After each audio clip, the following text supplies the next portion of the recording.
everybody, it's demo night again at Now You're Cooking, and we have our old friend Chris Toy here to make steamed pork buns.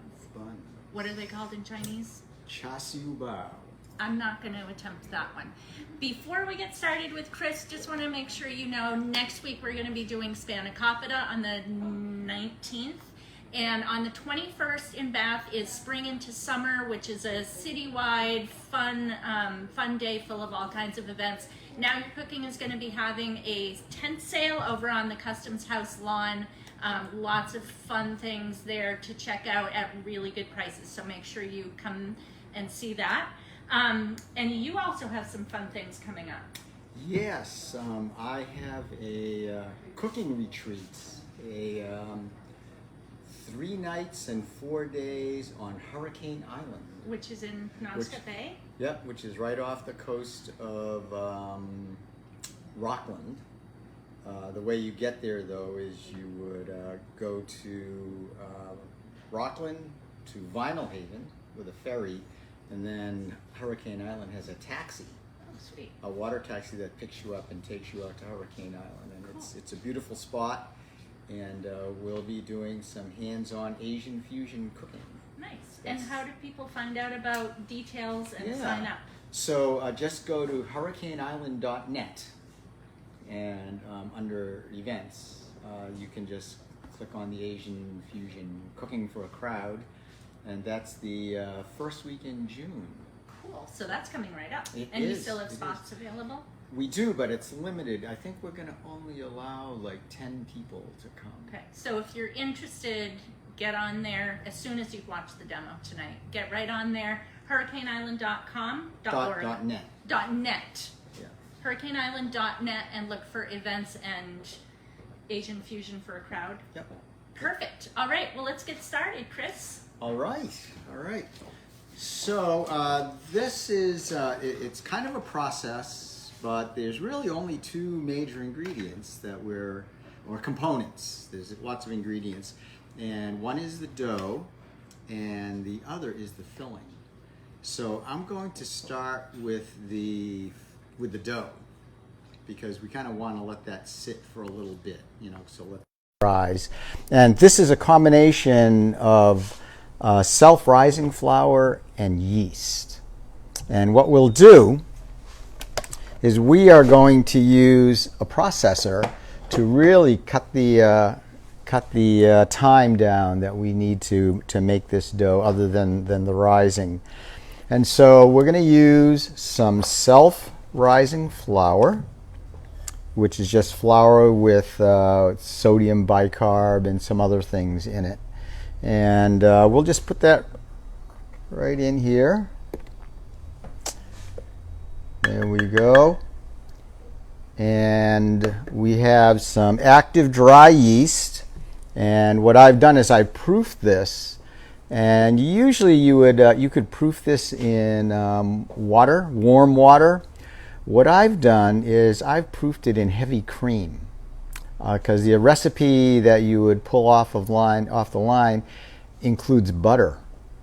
But if you proof it in heavy cream, we all know what butter is made of. It's cream. So we've got, this is nice, and we know it's nice and alive because it's bubbly. So we're just going to put that proofed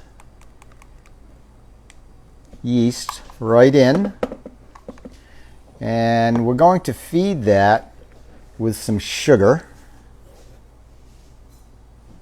right in there. And we use the white sugar because this is supposed to be a white, very light dough. So let's process this. And what we're going to be looking for when we process this is not a stiff dough, but we want it to form a ball. So let's okay.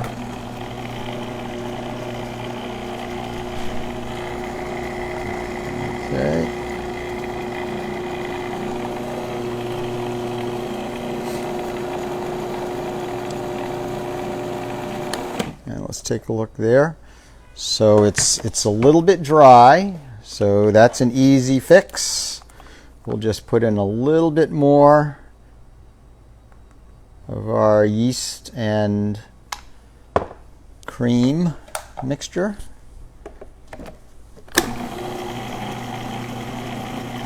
And you'll see it starts to form a ball, which is what we want.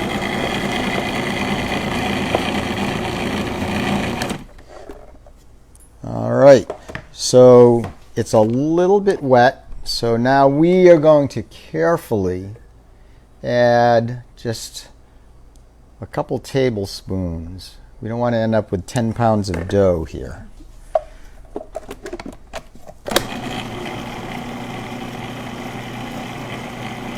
And doing it this way, this will cut probably about 20 minutes of kneading. All right, so you can see it's formed the ball. So we want to find out though if it's it shouldn't be sticky. So this is a little bit sticky. So we're gonna go with just a tablespoon now. We'll put that right on there. And what it will do is it'll break it apart, but then hopefully the ball will form again.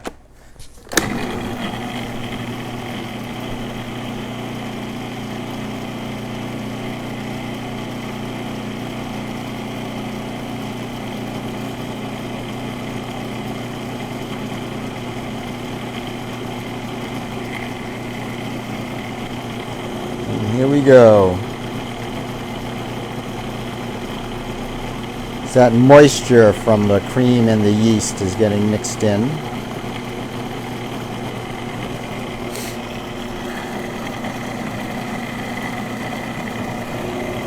And what we'll do is we'll get where did my spoon go? There we go.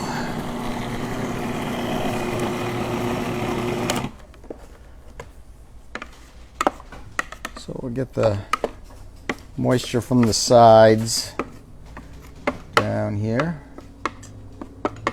Thanks. All right.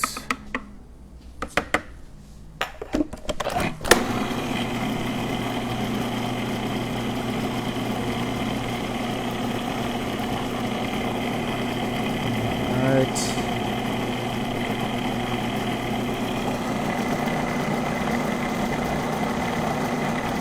And we're very close to that forming a ball. So I'm just going to add just a touch of our, not too much. I want to be careful there. That was maybe a teaspoon of our yeast liquid.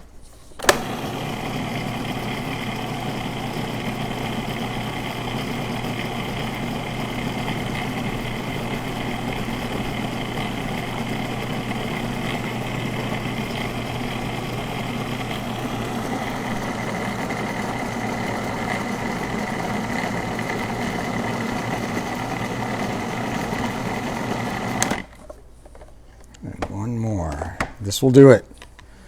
We'll fight the urge to put too much in, of course. Okay.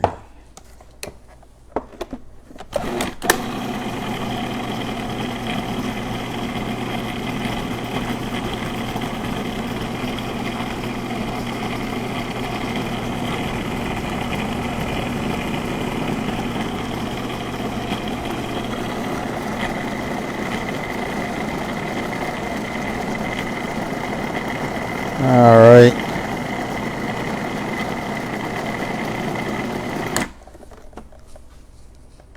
So that's formed a ball pretty much right here. So let's be careful here. Let's take this out.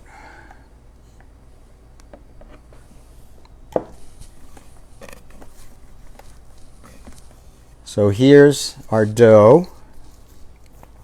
And it's very smooth, it's very soft. And because of that cream, it's going to be very elastic. But we're going to let that, let's shut that off. What we'll do is we're going to place this under a bowl and give it some time to set. And anywhere from like 15 minutes to a half an hour to let that gluten form.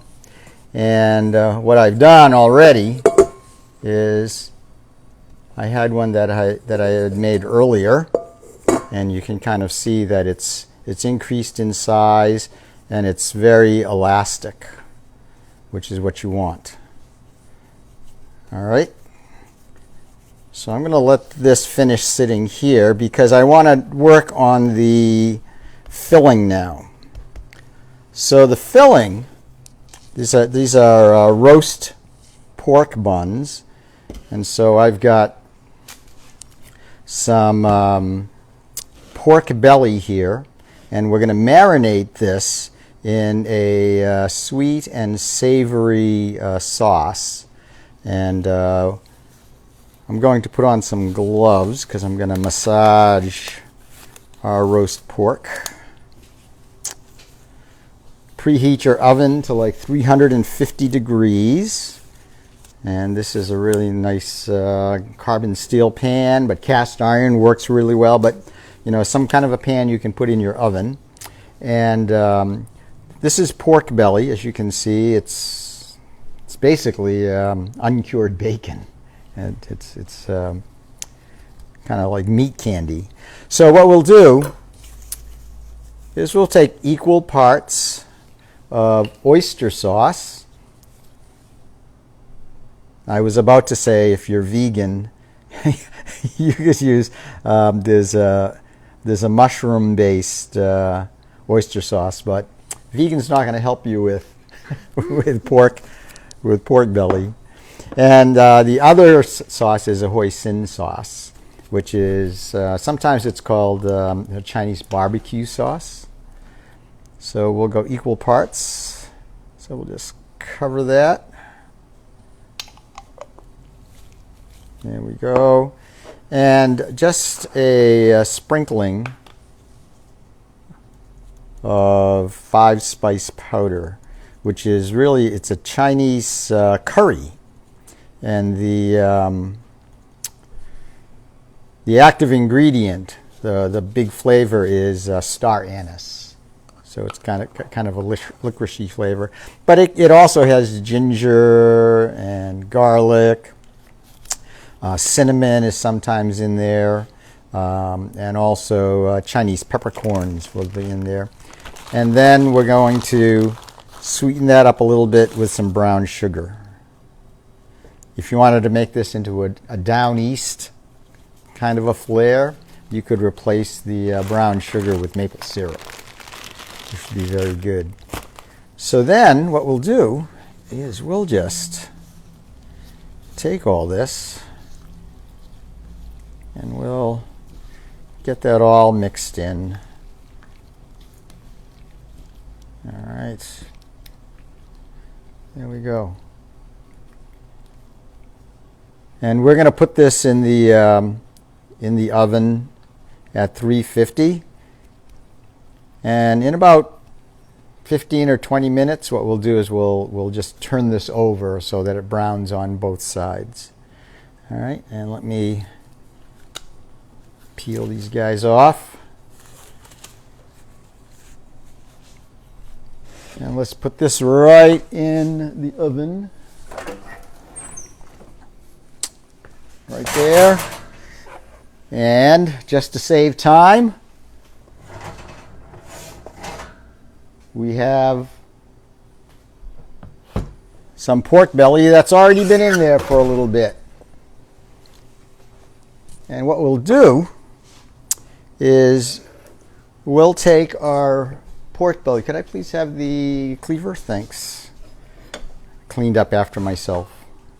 Great, thank you. All right, so here's our pork belly, and you can see that's browned up quite a bit. So we'll just slice this up. It's good to have a sharp cleaver. We can cut that into like 1/4-inch cubes. There we go. We'll turn that. It smells great. All right. And we'll just put that right into the pan with all the drippings. And then we'll take some cornstarch. So what we're going to do is we're going to kind of make a roux with it. So let me take about a teaspoon of this. There we go. And we'll just mix this in.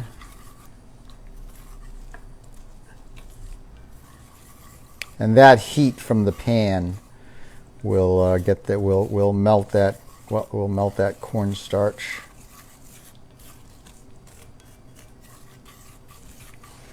And that'll start to thicken up. And as the pork cools a little bit, that will thicken up. So what I'll do is we will take this, we'll just put it into a bowl.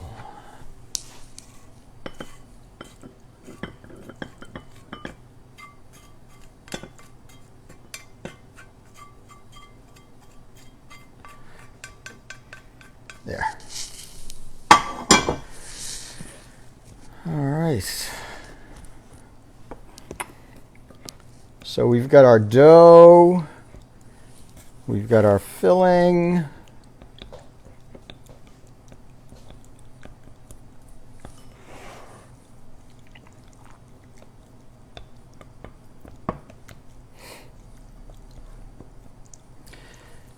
So let's put together a Char Siu Bao bun.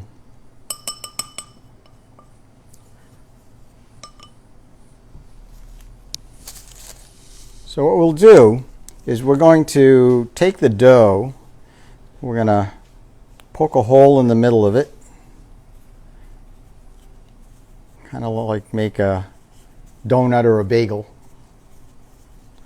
So this is an easy way to, there we go. And then we'll just, there. So now we have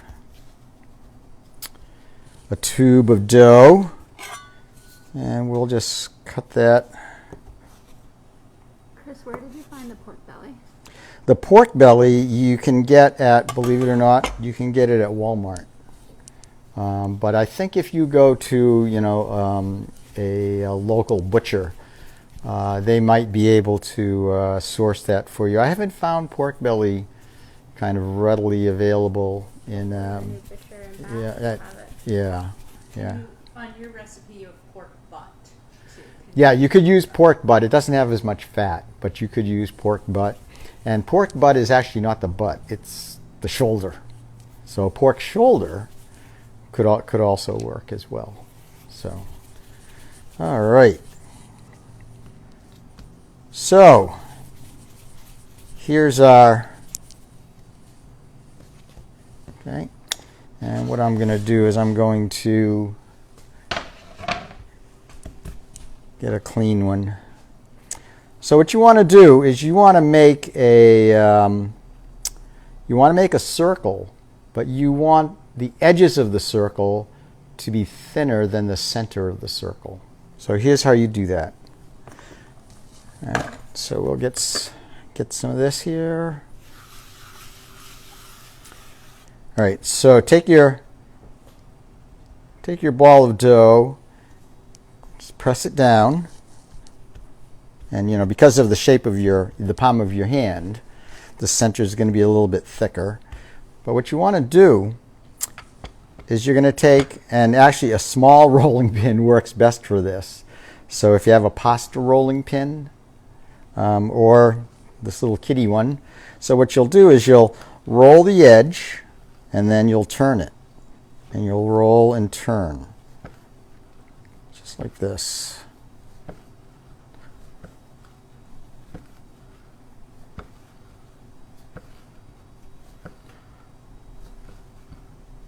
So the center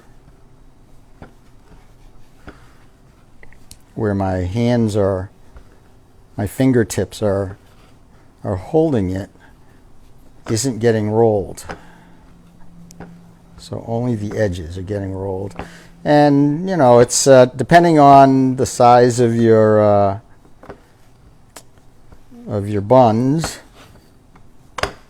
You know, this one, you know, if you this one can be like, you know, 4 or 5 inches across. You know, 6 to 8 if you want it to be the main course. This is kind of like a snack size. There we go. All right. So here you've got thin around the edges, thicker in the middle. And so what you're going to do is you're going to take your filling.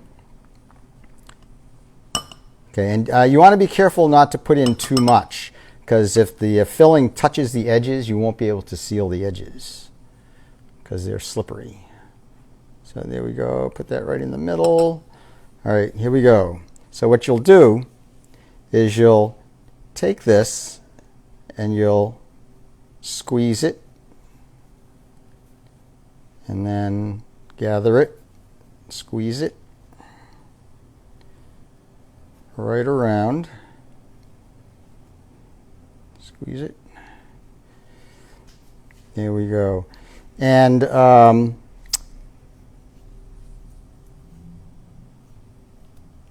there, and what you'll end up with is you'll end up with a bun where the center is actually a little bit open. And this is kind of a modern development where they like it when they steam the bun, the top opens up so that people can see what's inside. The old-fashioned way, they didn't like to do that. They liked the bun to stay closed. So that's kind of two different things. The other thing you can do, what some people do, is they'll actually turn it upside down. And then so this part here will be kind of rounded and on the top. So okay, I want to make sure we have water in here. We do not. So just get me some water. Let me turn this down a little bit. Chris, yep. Do you know how many grams per dough ball? You know, I don't exactly know the gram. It's going to go. Yep. There you go. Give me like 2 inches. Yeah, that'll be good. Okay. That'll be good. Okay. All right. So we'll get this boiling again. And what I like to do is I like to use the these are cupcake papers. So get the small cupcake papers, and you can just flatten them out, and you can just put them on there like that. All right. Let me do this one again. Let me do one of these again. So you'll flatten this out, and then roll. There we go.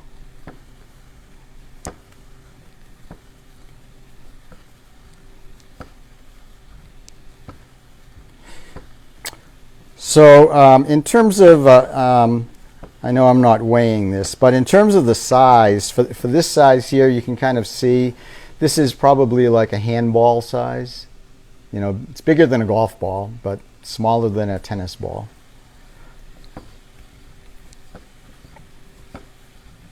There we go. I don't ever remember my parents weighing the dough. I think they just kind of knew the size. And as I said, you know, you can certainly make them different sizes. All right. So there we go. And what I can do is we'll steam a couple of these, and we'll steam one with it up and another one with it down on the bottom. So again, that thickest part, just like that. and then we'll gather it and squeeze. Give it a turn. Squeeze, squeeze.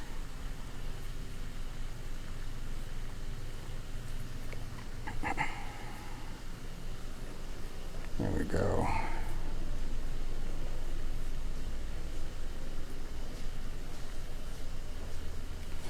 All right, and then you've got that closed, and then what you can do is just turn it upside down like that.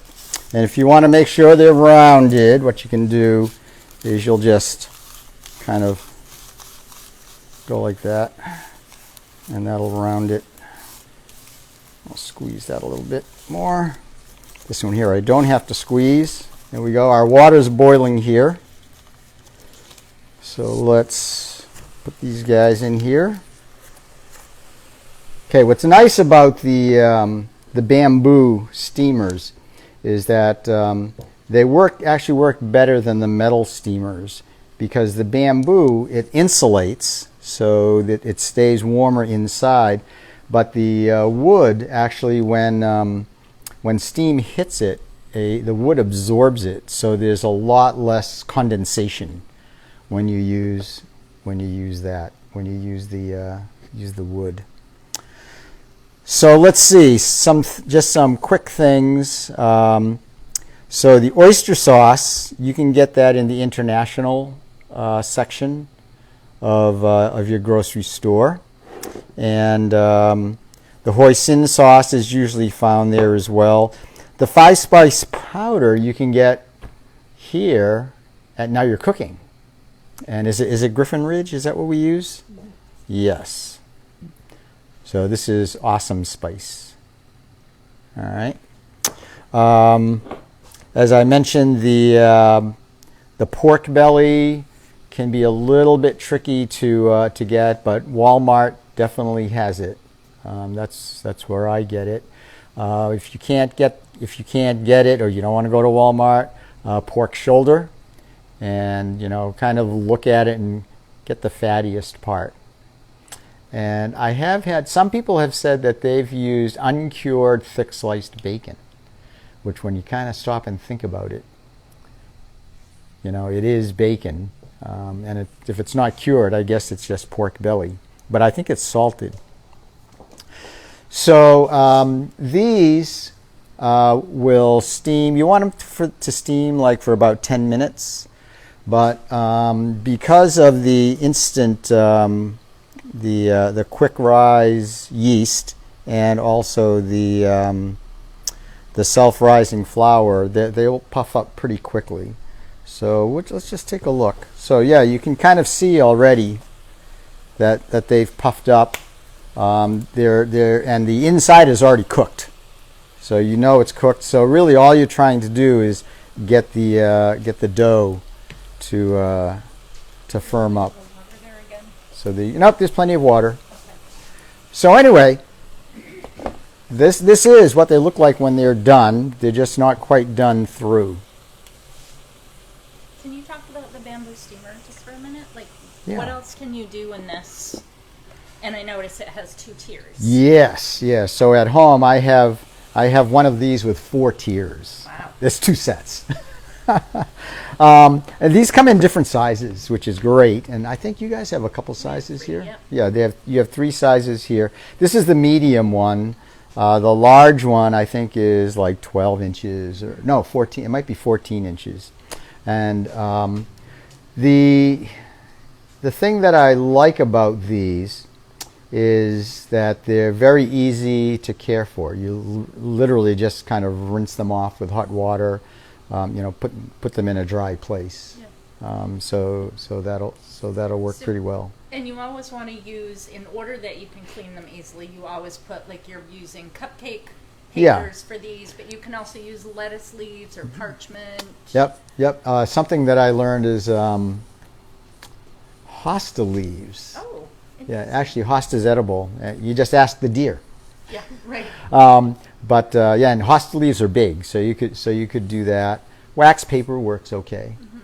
And you can also, if you don't have to use a wok, if you have a fry pan with kind of sloping sides that this fits into, you could just put this on top of a fry pan. But you do want to make sure it fits so that the steam's not coming out. You want all the steam to go Right. in. Well, not only that, it would if it condenses and the rim is on the outside, all that water is going to go down into your burner. So that's no good. So you yeah. Go ahead. Sorry, you can do fish or shrimp in Oh, these. yeah. Yep. Wontons, all kinds of different Yep. things. So they're Yep. really multi-use. They are. They're really good. So anyway, so I think we've been like talking long enough. So what I'm going to do is I'm going to pick one of these up. Very carefully. Yeah. You know what? I'm going to pick this up. We'll take it right off of there, and we can just see, there it is. You can break it open and see it's puffed up. So it's nice and fluffy and soft, and then you have this this filling inside, and here's the one with the with it on top, and so that's the same thing.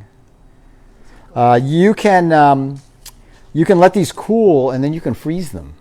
So if you want to make a whole bunch of them and just freeze them, and then you can steam them up. Yeah, in fact, if you have a microwave, you can actually we call microwave nuking. So if you wanted to, you could take one of these out of the refrigerator or the freezer, and you could nuke it. Cool. And Is it'd be this very quick. recipe by any chance in one of your 6 cookbooks? You know which are what? all sold here. I don't think it is. Cool. I don't We have think an it is. original recipe here, folks. Maybe not original. There we but, go. Yeah, so do you have any new cookbooks coming out, or is that kind of on hold for the moment? For now, 6 is like good for me. If my publisher asks me to do something else, maybe. Someone did ask if I had a recipe book just for kids. That's a great idea. So perhaps sometime in the future Superb. we'll do that. Something with only like 3 or 4 ingredients. Yeah. And really quick and easy to do. Nice. So, and until then, you have Hurricane Island, hurricaneisland.net events if you are interested in a 3-day retreat. Yep. On an island on the coast of Maine. What could be better now that we're getting into summer? That's in June. Mm-hmm. So go online and sign up for that ASAP to make sure you get a spot. You are also a registered Maine guide, and you do trips up Katahdin and into the woods and cooking while camping and all that kind of stuff. Yeah, actually, we have some fall trips scheduled, and that's through adult education. And so all of the adult education sites are linked through their it's called Course Storm. And so if you just go there, and if you put in Chris Toy, you'll see all the courses and things that I'm doing. And do you have your own website? I do, christoy.net. So that's another way to keep track of what I'm up to. Awesome. Well, sounds like you're very busy, Chris, and thank you for taking some time to show us how to make Char Siu Bao. You did it! There we go. I'm pretty lingual. There we go. We'll see you hopefully next week for Spanakopita, and the 21st of May is spring into summer here in Bath. Lots of sales up and down the street, lots of other events, and Now You're Cooking will have a tent over at the Customs House. Please make sure you stop by. That's going to be 9 a.m. to 2 p.m. Store opens at 10, but we may open a little early that day too. But please make sure you stop by. There are going to be lots of great deals, and we'll see you next time.